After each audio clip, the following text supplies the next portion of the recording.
Nós vamos ler os versículos 1 e o versículo 2. Hebreus 12, 1 e o 2.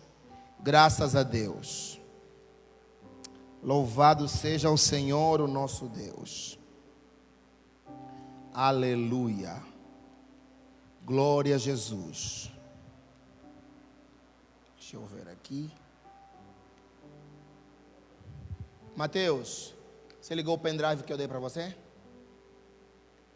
Se não pôr no computador, ele não avança.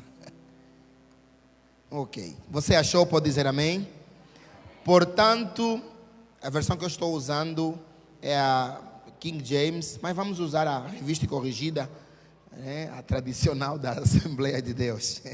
Portanto, nós também, pois que estamos rodeados de uma tão grande nuvem de testemunhas, deixemos todo o embaraço e o pecado que tão de perto nos rodeia e corramos com paciência a carreira que nos está proposta. Mas corramos como? Aí ele diz no versículo 2: olhando para Jesus, autor e consumador da fé, o qual, pelo gozo que lhe estava proposto, suportou a cruz, desprezando a afronta, e assentou-se à destra do trono de Deus. Amém? Amém.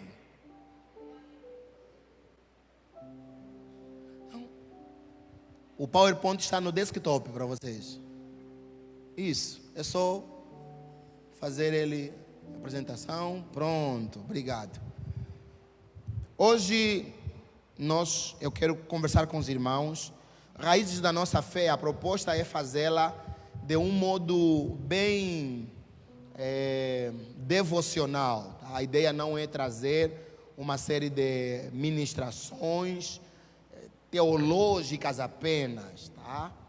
Porque raízes da nossa fé, vale a pena recordar aos irmãos, quando os antigos definiram fé no período da Reforma Protestante, fé na Bíblia significa pelo menos duas coisas, duas palavrinhas.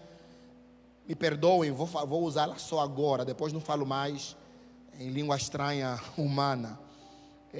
Fides qua creditur e fides quae creditur. A diferença, isso é latim, né?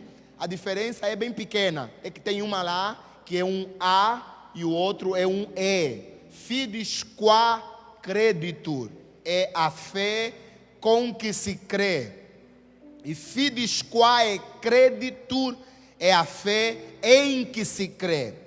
Qual a diferença entre as duas fés? Qual a diferença delas? A fé com que se crê, eles vão definir pela palavra de Deus mesmo, tá? Não é invenção de homem, não, está na Bíblia.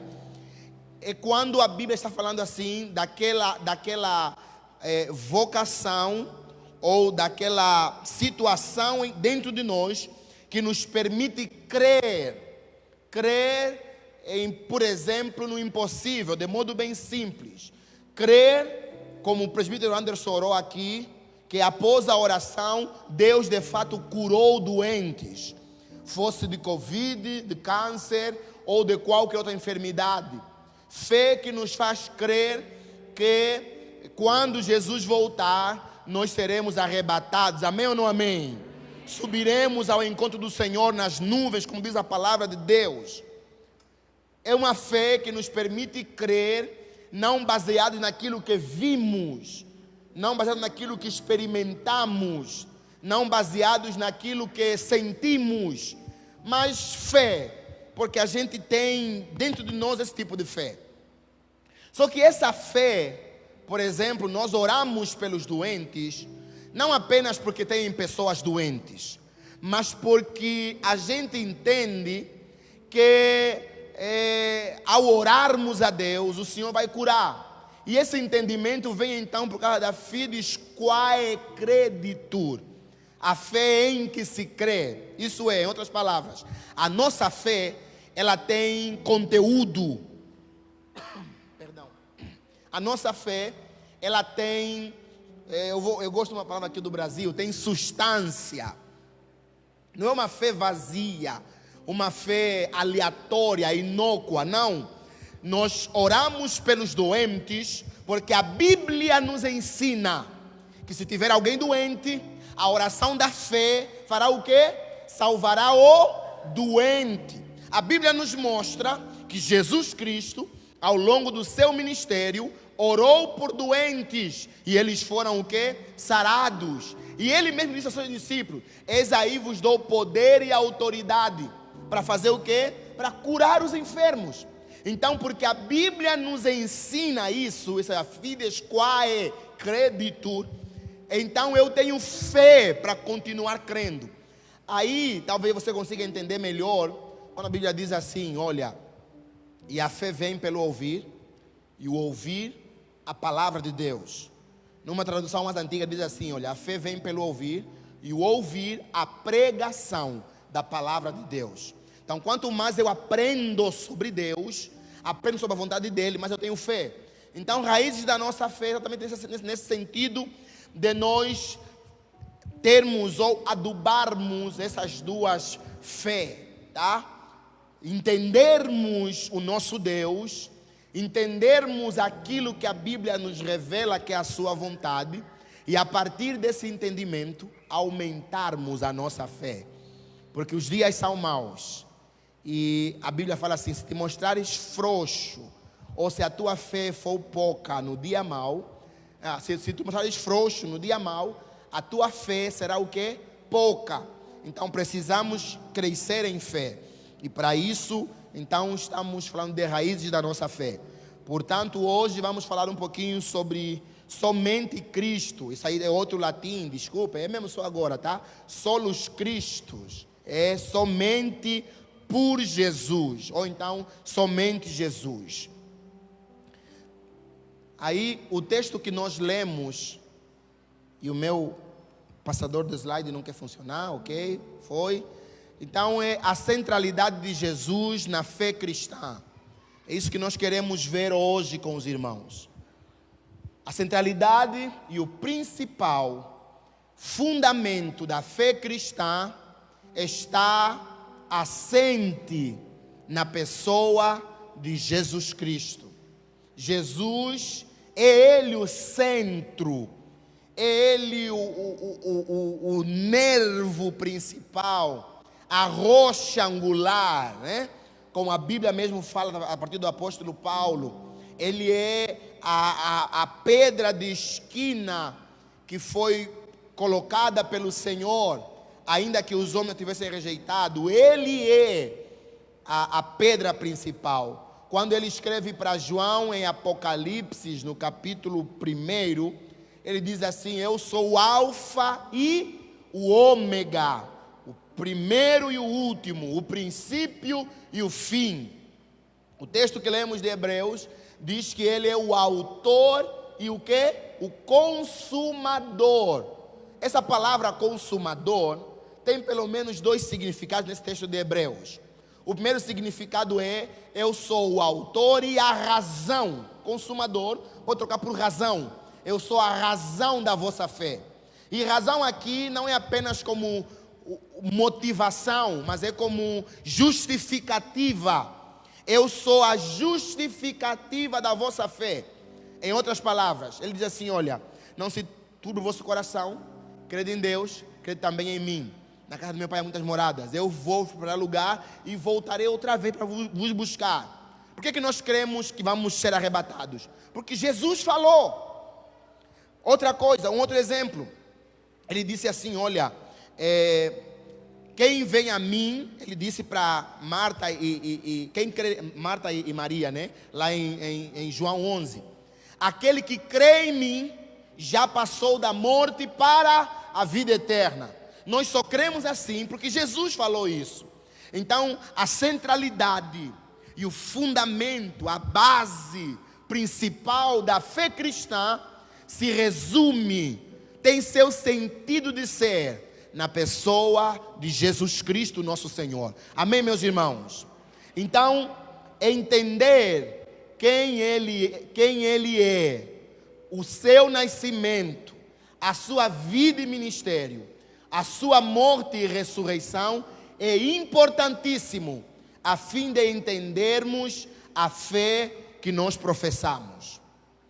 Entender quem Jesus é, mas não apenas quem Ele é, também o seu nascimento. E aqui, nascimento, eu gosto sempre de destacar essas partes: o nascimento e vida. Normalmente, quando você ler algum livro de teologia, principalmente teologia reformada, porque na teologia católica eles têm uma vasta produção literária, vários livros falam sobre a infância de Jesus. São livros apócrifos, tá? Que não foram apócrifos, são os livros que não foram considerados como inspirados por Deus, pelo Espírito Santo. Portanto, não fazem parte dos 66 livros da Bíblia. Mas são livros que talvez podem ter algum conteúdo histórico para aprendermos. Talvez, tá? É preciso ter cuidado a abordar esses escritos.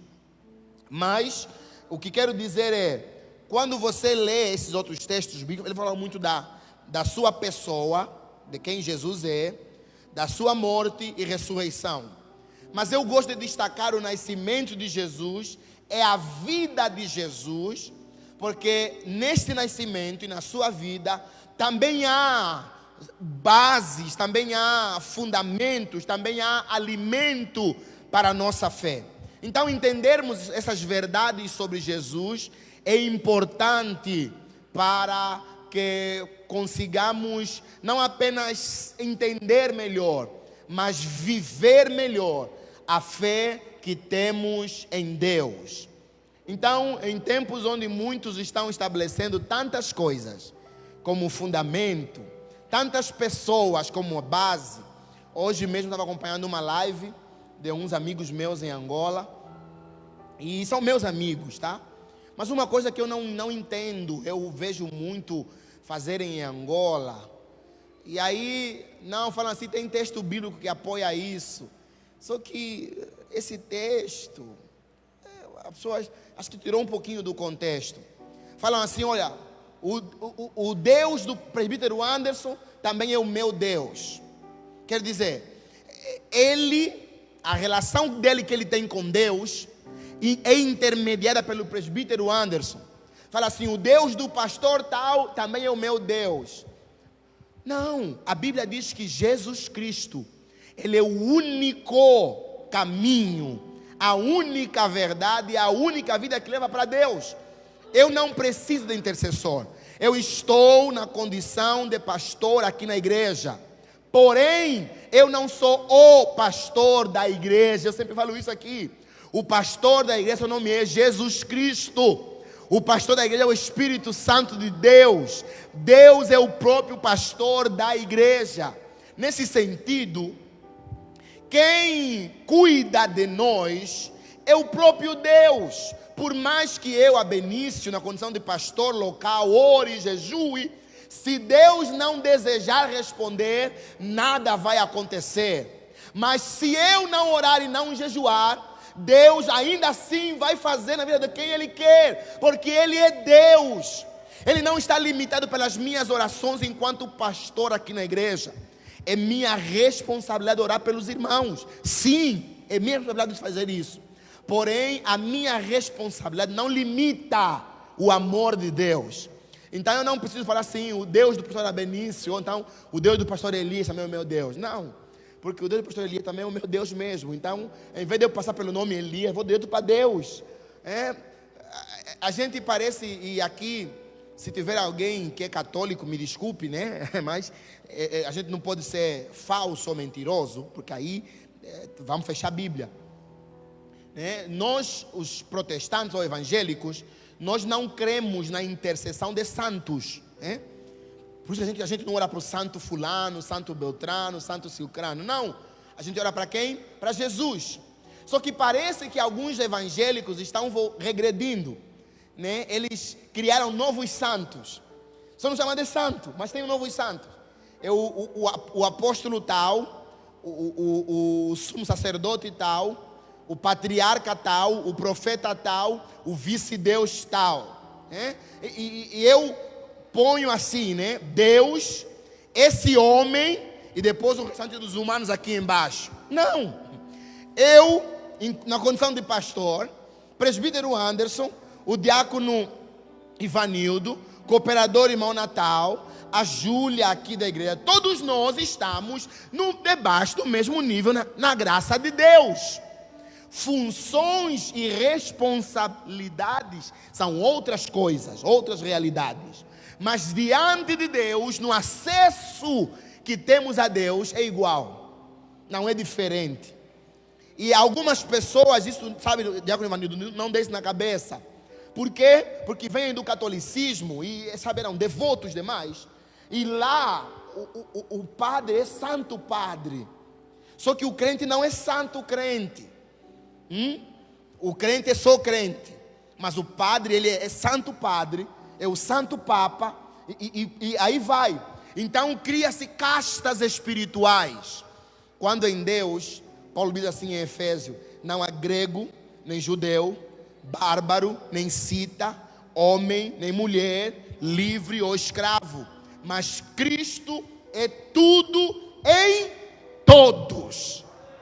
Então é importante que a gente olhe para Jesus, quem Ele é, o seu nascimento, sua vida e ministério, sua morte e ressurreição, para podermos caminhar na fé com mais entendimento e graça da parte do Senhor. Atos capítulo 4, versículo 12. Vamos ler, por favor, esse texto. Como tem a projeção ali, para não atrapalhar os irmãos. Atos 4, versículo 12. Isso é Pedro falando, né?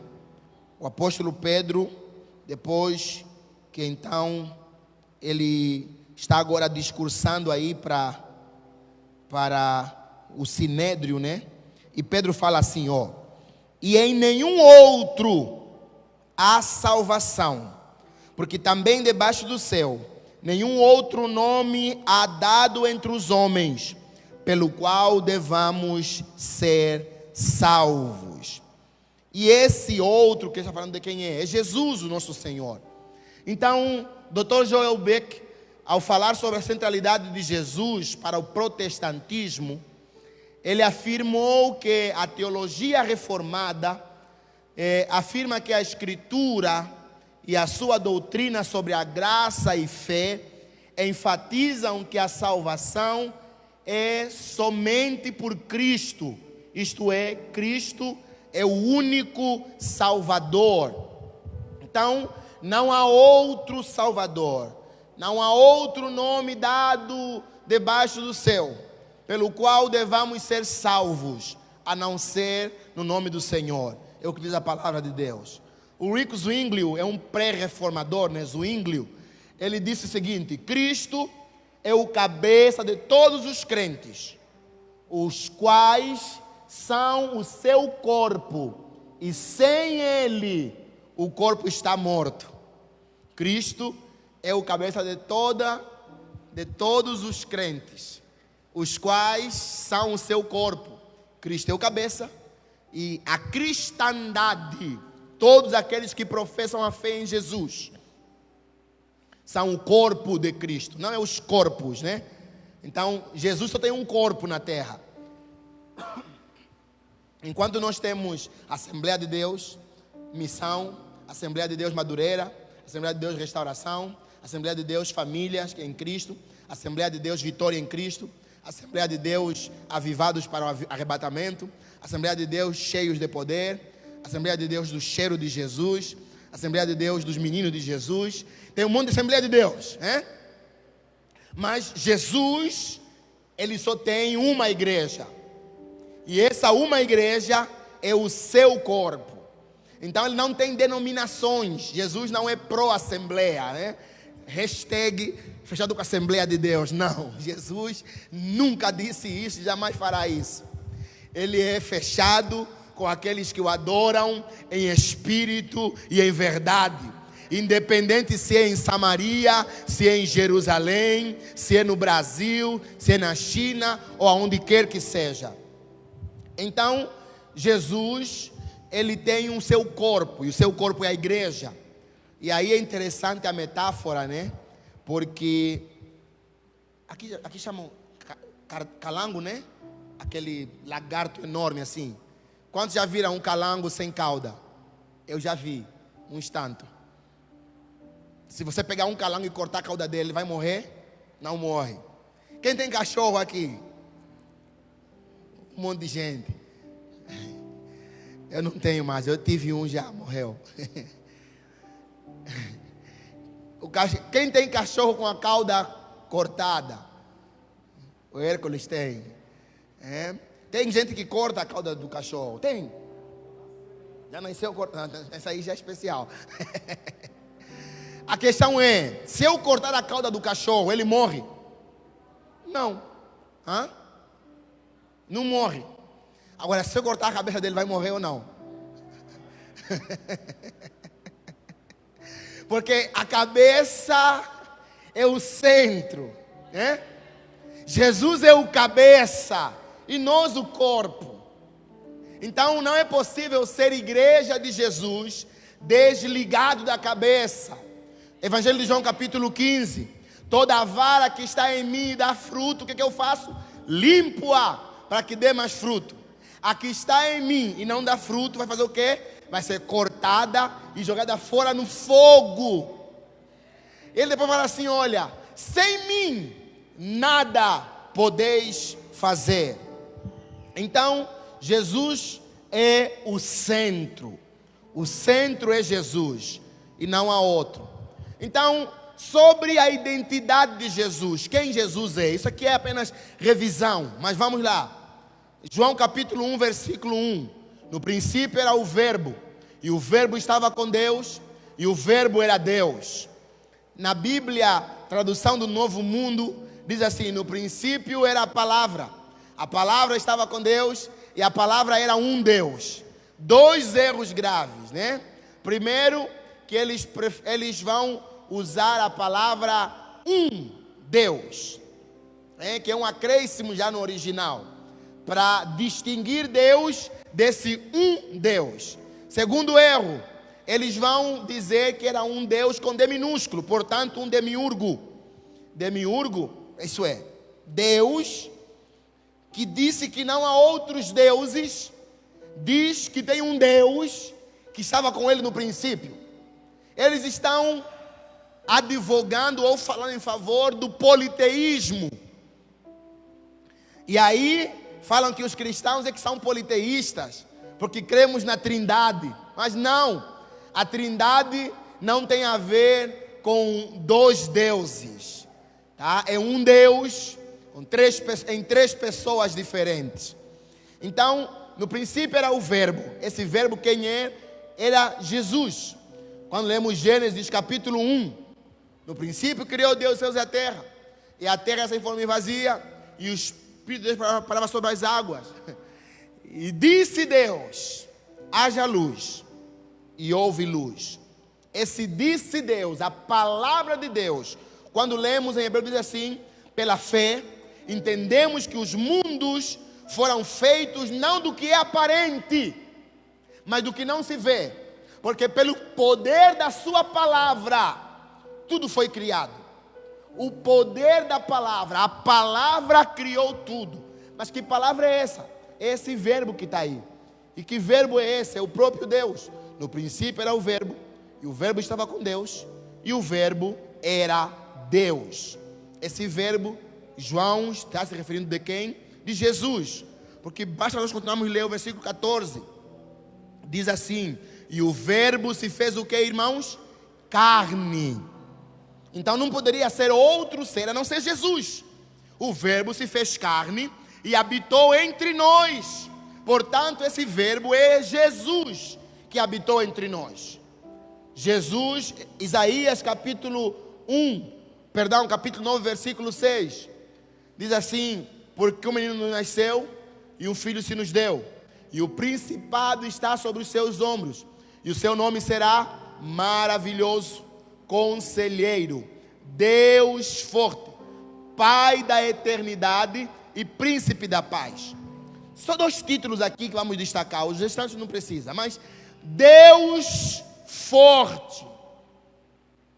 Isaías está profetizando quase 600 anos antes de Jesus nascer. E ele diz que vai nascer um menino e ele vai ser chamado de Deus forte. Isaías é um judeu e ele conhece Deuteronômio capítulo 6, versículo 5, acho que é isso. Diz assim: ouve, ó Israel, o Senhor, o vosso Deus, é o único Deus. Para um judeu, dizer que vai nascer alguém vai ser chamado de Deus forte, só pode ser duas alternativas: ou ele é um autêntico pecador que se expõe a ser morto pelos outros por blasfêmia, ou ele está tão cheio de Deus, que não pode se conter, a não ser falar aquilo que Deus lhe mandou ele falar. Diz que vai ser Deus forte. E, segundo título, Pai da eternidade. É interessante, não? A eternidade é uma realidade em que não há tempo, né? A eternidade não tem tempo. A eternidade não tem passado, nem tem futuro. É apenas eternidade, não tem tempo. E Isaías diz que o nome dele vai ser Pai da eternidade. Entende? Eu vou tentar traduzir de uma outra maneira. É alguém, você conhece alguém que fala assim: olha, esse homem é o mais rico do mundo. Hoje o mais rico do mundo, o nome dele é Jeff Bezos, dono da Amazon, segundo dizem, né? Em termos de avaliação das riquezas dos homens. E você ouvir que esse tal Jeff Bezos, o dinheiro que ele tem, ele não trabalhou nada, todo esse dinheiro ele herdou, e herdou do pai dele. Mas só que ele não fez render o dinheiro, ele apenas herdou o dinheiro. Não fez render nem nada, apenas herdou o dinheiro. Aí você vai se perguntar: se ele herdou esse dinheiro e o dinheiro não rendeu nenhum centavo sequer, quer dizer que o pai dele deve ter muito mais que ele. Porque se o pai lhe deu esse dinheiro, o pai dele está vivo ainda, tá? Só um detalhe aqui. O pai deu esse dinheiro para o filho, ele não rendeu nada e o tornou o homem mais rico da terra. Quer dizer que o pai dele é muito mais rico que ele. E o texto diz que Jesus é o Pai da eternidade. Então, Jesus, Ele mesmo é Deus. O nosso Jesus, Ele é Deus. Colossenses capítulo 2, versículo 9. A primeira parte só, né? Versículo 9. Porquanto nele, esse nele aqui é Cristo, habita corporalmente ou corporeamente toda a plenitude da divindade, toda a abundância do que é divino habita em Cristo. Evangelho de João capítulo 10, versículos 30 ao 34. Olha o que esse texto diz. João 10, 30 ao 34. Diz assim: eu e o Pai somos um. Quem disse isso? Jesus. Aí vem o versículo 31. Os judeus pegaram então outra vez em pedras para o apedrejarem. Respondeu-lhe Jesus: tenho-vos mostrado muitas obras boas procedentes de meu Pai. Por qual dessas obras me apedrejareis? Os judeus responderam dizendo-lhe: não te apedrejaremos por alguma obra boa, mas pela blasfêmia, porque sendo tu homem, te fazes Deus a ti mesmo. Respondeu-lhe Jesus: não está escrito na vossa lei, eu disse, sois deuses? Os judeus decidem apedrejar a Jesus, porque ele diz assim: eu e o Pai somos um.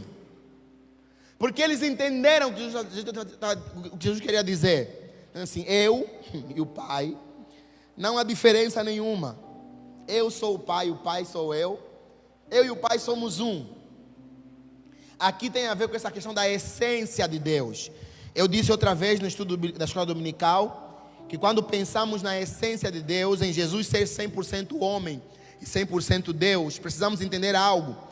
Irmão, não se preocupe, eu vou terminar até no máximo 9h15, 9h20 e termino. Precisamos entender algo, que ele ser 100% Deus tem a ver com a sua essência ou o seu caráter. Deus é santo e Jesus, ele, tal como Adão, vamos falar mais à frente, também nasce em santidade, sem pecado algum. Mas em termos de potência, de poder, de força, Jesus se esvazia da sua divindade e vive como homem. Isso é, eu já dei o exemplo aqui na escola dominical. Nós costumamos dizer, e não é errado, está completamente certo, que Deus, ele é onipresente. Amém ou não amém? Quer dizer que ele está em todo lugar ao mesmo tempo. A pergunta é, quando Jesus estava aqui na terra, quando andou entre os homens, ele estava em todo lugar ao mesmo tempo? A resposta é óbvia, não. Ele não estava lá na Judeia e também aqui no Brasil. Não, ele só estava lá. Porque ele se restringiu a um corpo humano. Então ele se esvaziou desse caráter divino de estar presente em todo lugar ao mesmo tempo. Ele era onisciente. Alguns pensam que sim, mas eu vou dizer que não. Ele não era onisciente quando estava aqui na terra. Ele sabia do segredo do coração dos homens, porque o Espírito Santo que nele habitava lhe revelava o segredo do coração dos homens. Me dá só um exemplo, pastor, para garantir isso. Simples. Mestre, quando será a tua vinda? E que sinais haverá? O que Jesus respondeu para Pedro? Daquele dia e hora, ninguém sabe, nem o Filho na terra, nem os anjos nos céus, a não ser meu Pai Celestial. Se Jesus viveu sem pecado, então ele não estava mentindo. Porque se ele dissesse, não, ele sabia. Ué, por que ele falou que ele não sabe? Então ele mentiu. Se mentiu, ele pecou. Se pecou, ele não era mais cordeiro sem mácula. Se não era cordeiro sem mácula, portanto, seu sacrifício foi vão. Se o sacrifício dele foi em vão, nós não alcançamos o perdão. Você entende as implicações disso? Ele diz assim, daquela hora e dia, nem o Filho na terra sabe, nem os anjos no céu sabem, só o Pai sabe. Isso é, eu, na minha condição agora de humano, não sei, porque eu estou esvaziado da onisciência. O que sei que vocês não sabem, eu sei porque o Espírito Santo me revela. Amém?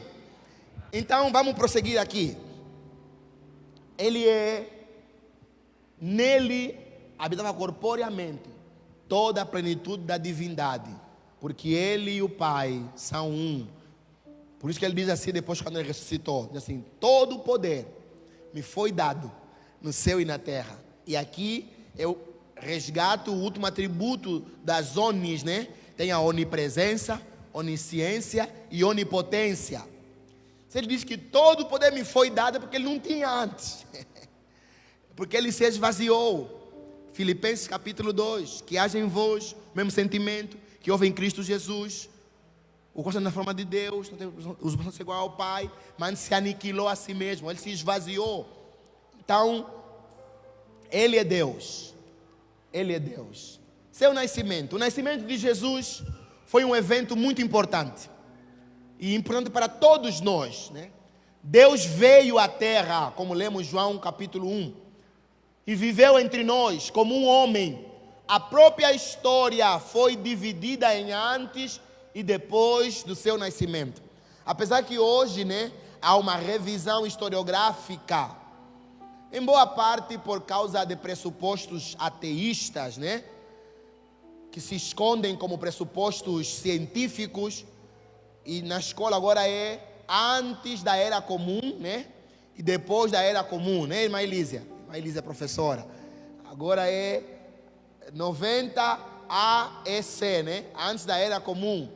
Ou então 70 DEC, depois da era comum. Né? Se você pegar um livro didático vai estar assim. Mudou. Antigamente era 90 AC e 90 DC, né? Antes de Cristo, depois de Cristo. agora é 90 antes da Era Comum e depois da Era Comum. Mas, por mais que façam isso, a história ficou marcada com antes do seu nascimento e depois do seu nascimento. Jesus nasceu de condição humilde, não como um rei. Seu nascimento milagroso de uma virgem prova que ele era mais do que apenas um homem. Ele também era Deus.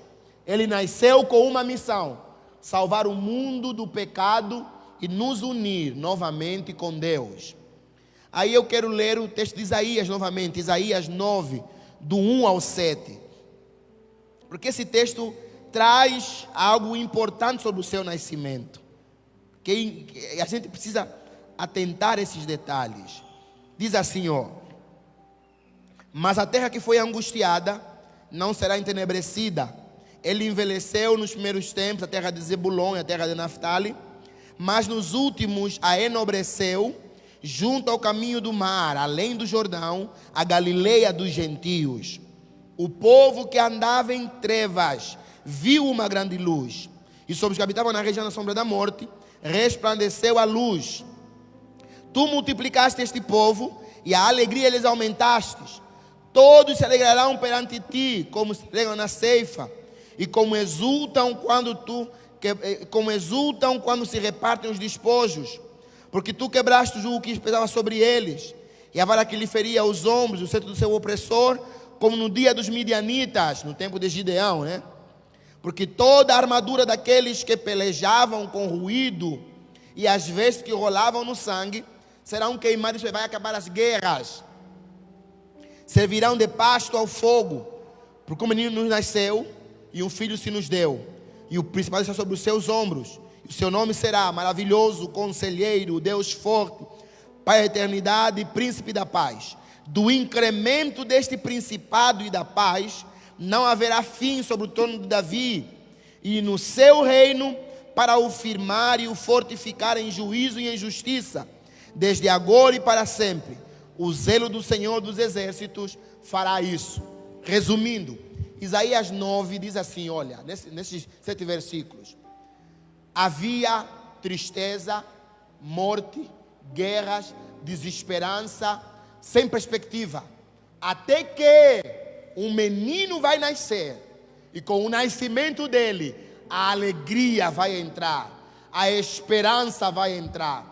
Então, o nascimento de Jesus é significativo, porque a partir dele, entra a esperança no mundo. A partir do seu nascimento, entra a vida novamente nos homens. Lucas capítulo 2, versículos 8 e 14. Lucas 2, do 8 ao 14, diz assim: ora, havia naquela mesma comarca pastores que estavam no campo e guardavam durante as vigílias da noite o seu rebanho. E eis que um anjo do Senhor veio sobre eles, e a glória do Senhor os cercou de resplendor. E tiveram grande temor. E o anjo lhes disse: não temais, porque eis aqui vos trago novas de quê? De grande alegria, que será para todo o povo. Pois na cidade de Davi vos nasceu hoje o Salvador, que é Cristo Senhor. E isto vos será por sinal: achareis um menino envolto em panos e deitado numa manjedoura.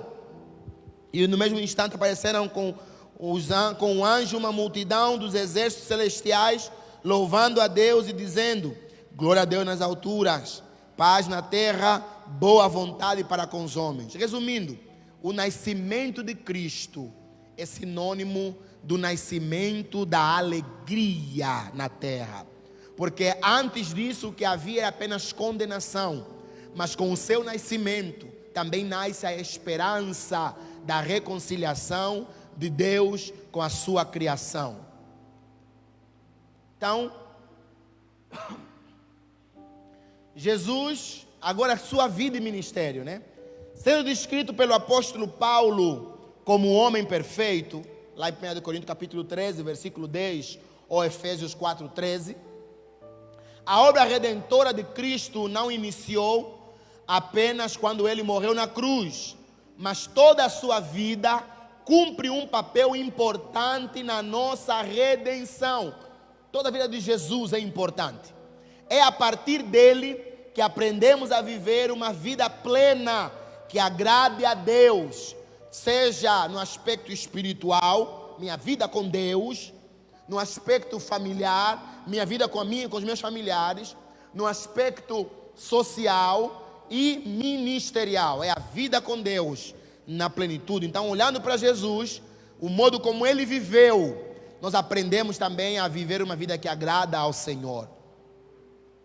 Aí vale a pena olhar para o primeiro Adão, e não é o segundo aí, desculpem o erro, é o último Adão, tá? 1 Coríntios capítulo 15, versículo 45. O texto diz que Jesus é o último, não o segundo, né? É o último Adão. 1 Coríntios 15, 45. O texto diz assim, olha: assim está também escrito: o primeiro homem, Adão, foi feito em alma vivente. O último Adão, em espírito vivificante. Enquanto Adão foi feito à imagem de Deus, ou conforme a imagem de Deus, lá em Gênesis 1, 26, 27, ou então Tiago 3, 9, fala que o homem foi feito conforme a imagem de Deus. Jesus Cristo, ele é a própria imagem do Deus invisível, isso é, ele é a manifestação do Deus que estava oculto. Deus estava oculto por causa dos pecados da humanidade. Aí João, quando Jesus vai ter com ele para ser batizado, o que ele diz? Eis o Cordeiro de Deus que faz o quê? Que tira o pecado do mundo. Até Jesus, o sumo sacerdote, no dia de Yom Kippur, o dia do perdão, o que ele fazia?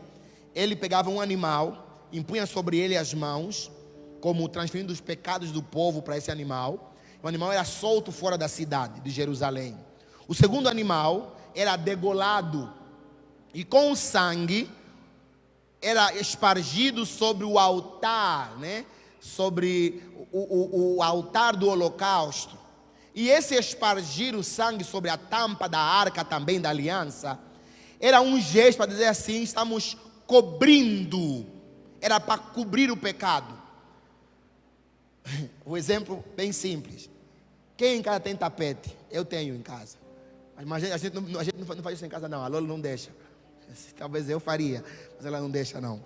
Sabe aquele dia que você está com muita pressa, alguém diz: estou vindo na tua casa agora, e a sala está uma bagunça, você não tem tempo de passar aspirador nem nada, nem de varrer a casa em condições, e você fala assim: olha, aqui mesmo, você levanta o tapete, pega a vassoura e faz o quê? Empurra para baixo e tampa, e pisa em cima, para a visita não ver.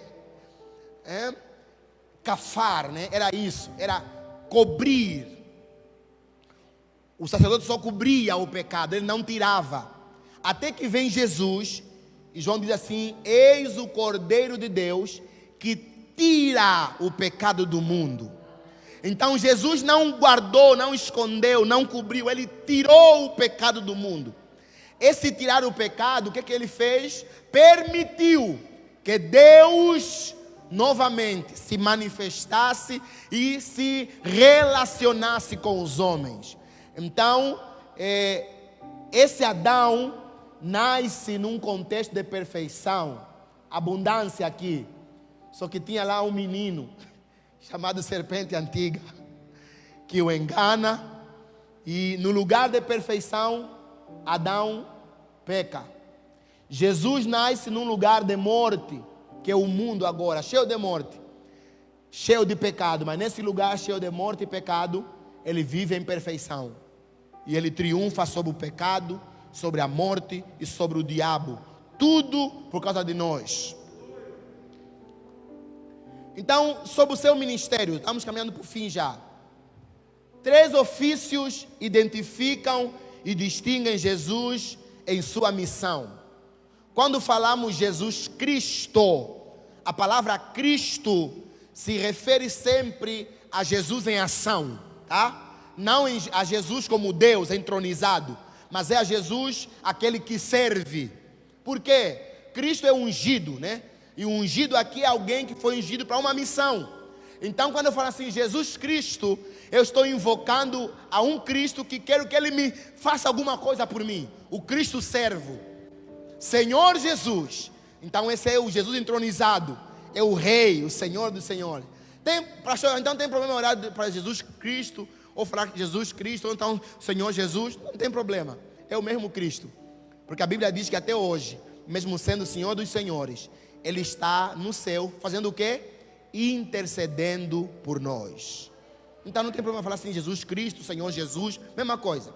Mas esse Cristo, Ele é o profeta que anunciou aos homens a reconciliação de Deus com os homens. Ele fala, só que é muito mais do que alguém que fala.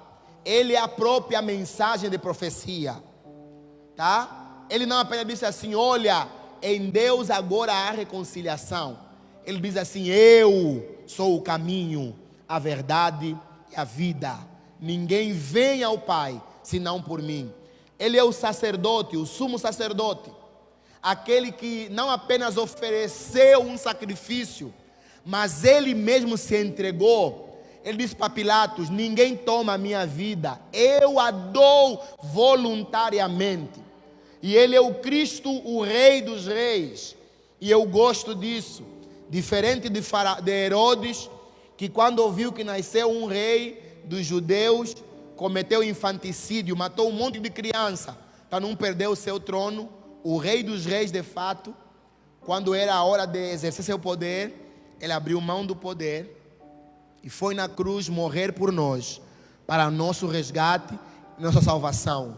Então, Cristo é totalmente diferente dos demais senhores, deuses e reis. Ele mesmo é o nosso profeta e a própria profecia. Ele é o nosso sumo sacerdote e Ele é a própria oferta do sacrifício. Ele mesmo é o nosso rei, só que é o rei servo, que até hoje nos serve com bastante amor.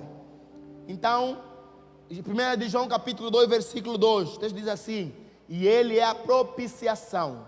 Propiciação tem a ver com um ato que é feito para aplacar uma ira. Alguém está irado, e esse alguém irado era Deus. E para Deus ser acalmado na sua ira, foi preciso derramar sangue. Então a morte de Cristo foi uma morte de substituição. Por que substituição? Porque Ele não pecou. Quem pecou fomos nós. Ele assume as nossas culpas e se oferece a Deus como propiciação, para que através do castigo de Deus nele, tenhamos salvação. Isaías 53, e pelas suas pisaduras fomos sarados. Eu lembro em Angola, eu ouvi o irmão pregar, eu fui na escola naquele dia, e a professora falou sobre pisaduras, aprendi. Aí foi no culto, o irmão falou assim, irmãos, nós temos que andar nas pisaduras de Jesus, temos que pisar nas pisaduras de Jesus. Eu falei, meu Deus, como assim? Como assim? Eu falei, pai. O irmão fulano falou que temos que andar nas pisaduras de Jesus. Ele disse depois, não dá, pai, porque pisadura é ferimento interno. Como que eu vou andar nas pisaduras de Jesus? Quer dizer, o irmão entendeu pisaduras como pisadas, né? Pisadas é as marcas no chão, mas pisadura é ferimentos internos. Então, eu não posso pisar nas pisaduras de Jesus. Eu quero matá-lo de novo, que isso? Não. Então, Ele se entregou no nosso lugar.